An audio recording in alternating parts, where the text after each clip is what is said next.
Assalamualaikum warahmatullahi wabarakatuh. Saya Alfi Bidarwati dengan NIM D902150104. Saya dari Prodi Akuntansi dan Liverpool. Pada video ini saya akan memenuhi tugas ujian akhir semester 2 mata kuliah pengantar akuntansi 2 dengan Bapak dosen pengampu Bapak Supri Hamdi SEMR.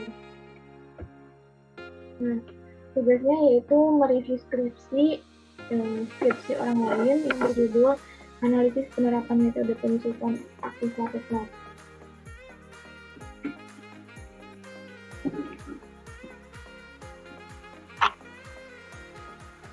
Akan mereview skripsi yang berjudul Analisis Penerapan Metode Penyusutan Aktiva Tetap berdasarkan standar akuntansi keuangan pada PT PLN area Makassar Utara.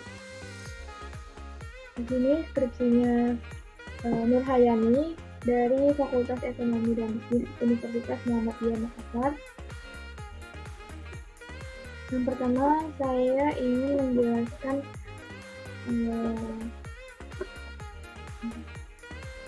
yaitu pengertian aktiva tetap, klasifikasi aktiva tetap, kebijakan akuntansi aktiva tetap menurut PSAK nomor 16, cara perolehan aktiva tetap, penilaian aktiva tetap, penyusutan aktiva tetap, serta faktor-faktor yang mempengaruhi pemilihan metode penyusutan. Langsung aja, ini persoalannya.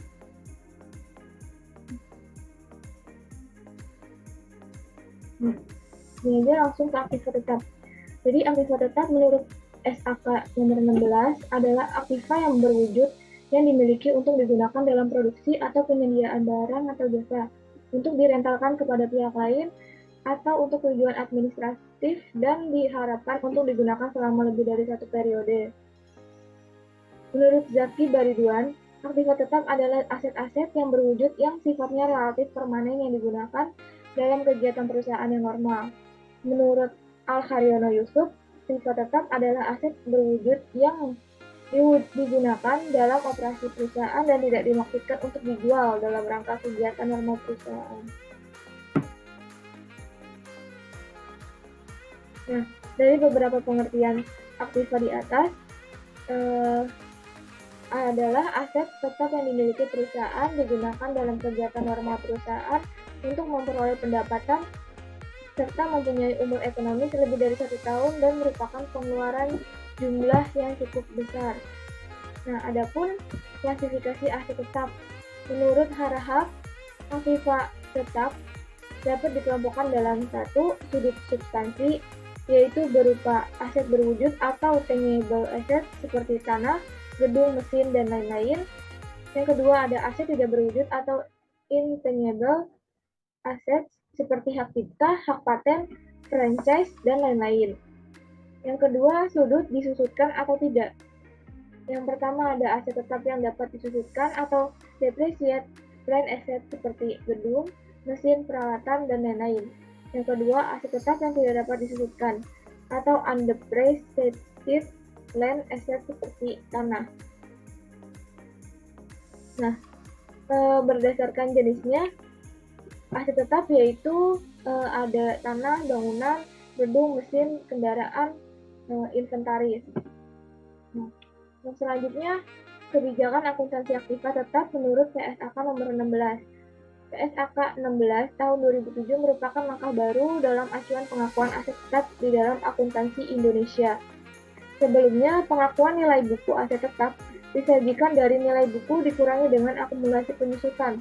Namun, revisi PSAK 16 tahun 2007 ini membuka alternatif lain, penilaian aset tetap dengan cara reevaluasi, yaitu dihitung dengan nilai wajar. Di sini ada cara perolehan aktiva tetap menurut Hartanto. Yang pertama itu ada perolehan dengan pembelian tunai.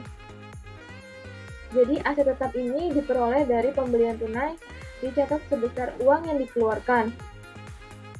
Yang kedua yaitu ada perolehan dengan pembelian angsuran.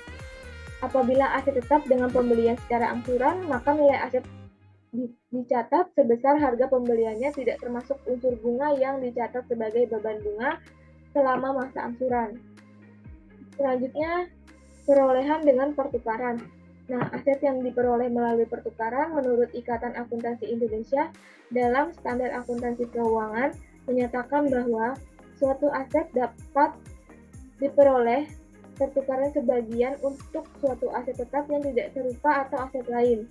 Biaya dari pos semacam itu diukur pada nilai wajar aset yang dilepaskan atau yang diperoleh, yang mana yang lebih andal ekuivalen dengan nilai wajar aset yang dilepaskan setelah disesuaikan dengan jumlah setiap kas atau setara kas yang ditransfer. Perolehan aset tetap melalui pertukaran dapat dikelompokkan menjadi dua, yaitu satu, pertukaran aset tetap yang sejenis, yang kedua ada pertukaran aset tetap tidak sejenis.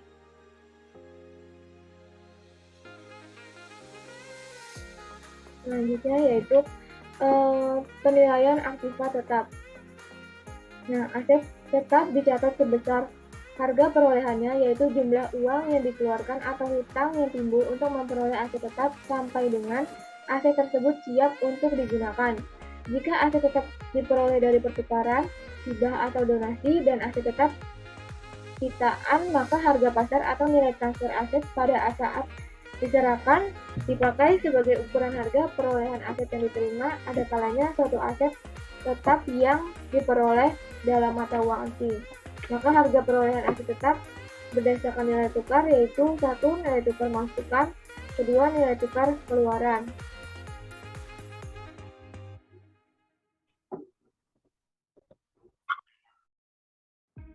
Penyusutan aktiva tetap.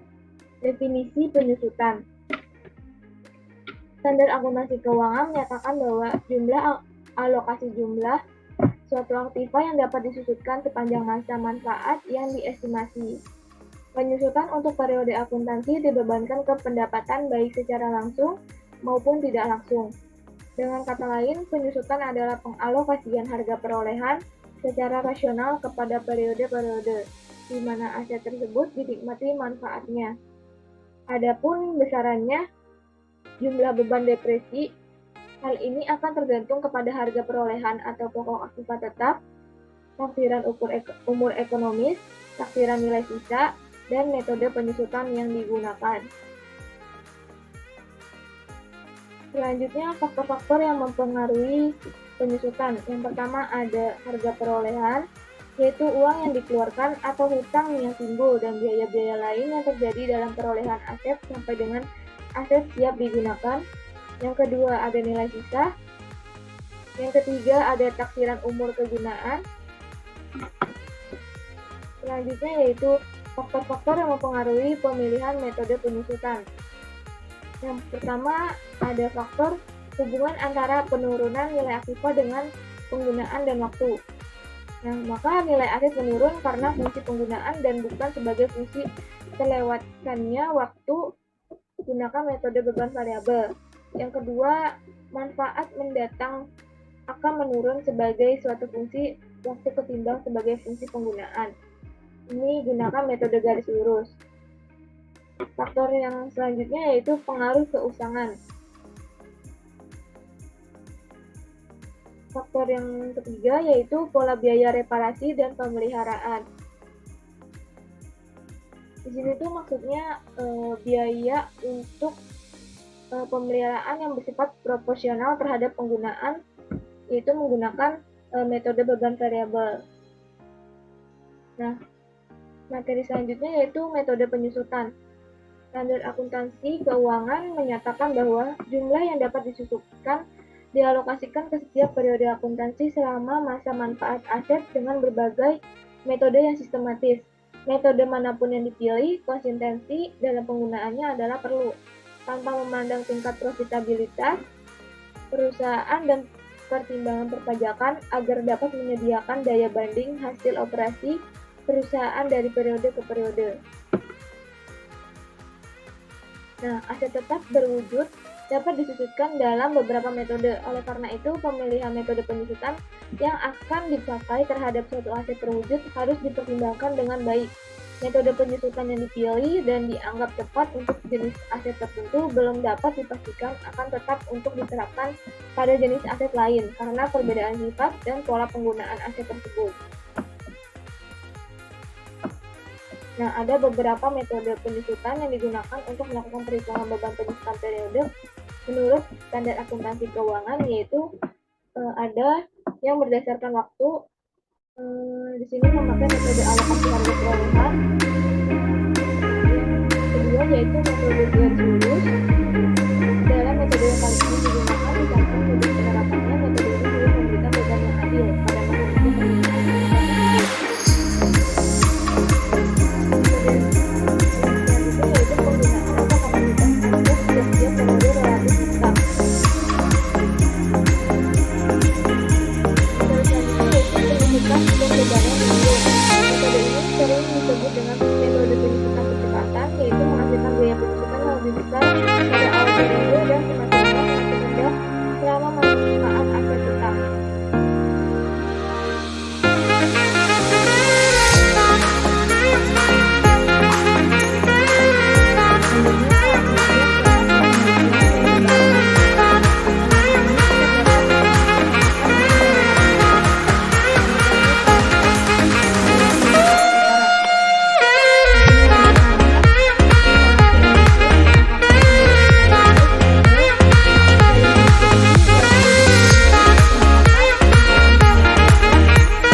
yaitu akibat tetap yang diperoleh dari pembelian tunai dicatat dapat dalam pembukuan dengan jumlah sebesar uang dikeluarkan. Kemudian ke metode penyusutan akibat tetap pada PT PLN area Makassar Utara. Proses untuk mengalokasikan harga perolehan dari akibat tetap menjadi beban pada satu periode. Proses ini digunakan untuk menghabiskan beban dengan pendapatan dihasilkan selama jangka waktu pemakaian akibat tetap. Tujuannya yaitu untuk menentukan keuntungan yang diperoleh oleh perusahaan. Metode penyusutan yang digunakan PT PLN Pusat adalah metode garis lurus, sehingga metode yang digunakan oleh PT PLN metode garis lurus, sedangkan kebijakan penetapan masa-masa akibat tetap lurus area Makassar Utara. Selanjutnya berada pada PT PLN Pusat, sehingga PT PLN area Makassar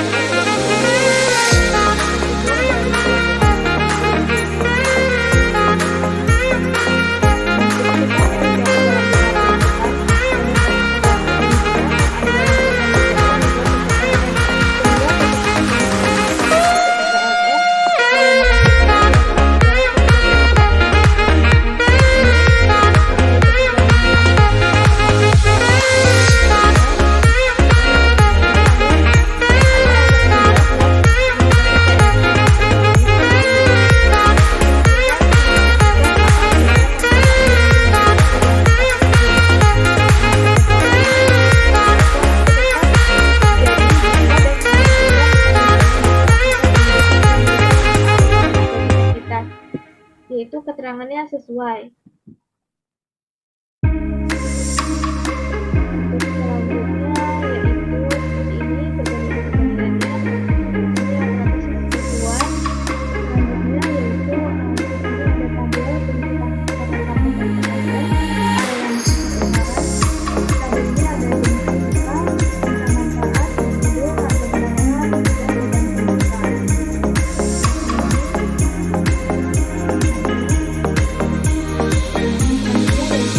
yaitu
mengenai metode penunjukan sumber manfaat dan akumulasi penunjukan. Perusahaan merupakan dasar pemberian aktiva adalah sebesar biaya perolehannya. Dalam hal metode penunjukan, perusahaan menggunakan metode garis lurus. Untuk semua aktiva tetap dan manfaat. Jadi, misalnya dengan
harga dan biaya harga pendapatan aktiva tetap tersebut diukur secara andal, di mana penentuan harga perolehan aktiva tetap dicatat perusahaan adalah harga beli yang kemudian ditambah dengan biaya-biaya yang dikenakan untuk pembelian aktiva tersebut telah sesuai dengan PSAK nomor 16. Hasil dari penelitian mengenai penerapan metode penyusutan aktiva tetap pada PLN pada PT PLN Area Makassar Utara telah sejalan dengan penelitian terdahulu yang dilakukan oleh Aliansi tahun 2013 pada PLN Persero Wilayah Hulu Tenggo Area Manado. Nah, yang terakhir, manfaat hasil analisis metode penyusutan aktiva tetap. Yang pertama, mengetahui langkah perbaikan yang perlu dilakukan yang berkaitan dengan penerapan metode penyusutan pada tiap-tiap aktiva. Yang kedua, dapat memberikan suatu informasi yang lebih luas dan lebih dalam daripada informasi yang terdapat pada laporan keuangan biasanya. Yang ketiga, mengetahui beberapa kesalahan yang terdapat dalam penerapan metode penyusutan aktiva tetap. Yang keempat, dapat membandingkan metode penyusutan aktiva tetap perusahaan yang satu dengan yang lainnya. Yang kelima, mengetahui metode penyusutan yang tepat untuk masing-masing aktiva tetap. Cukup sekian review skripsi dari saya yang saya sampaikan, kurang lebihnya saya mohon maaf. Wassalamualaikum warahmatullahi wabarakatuh.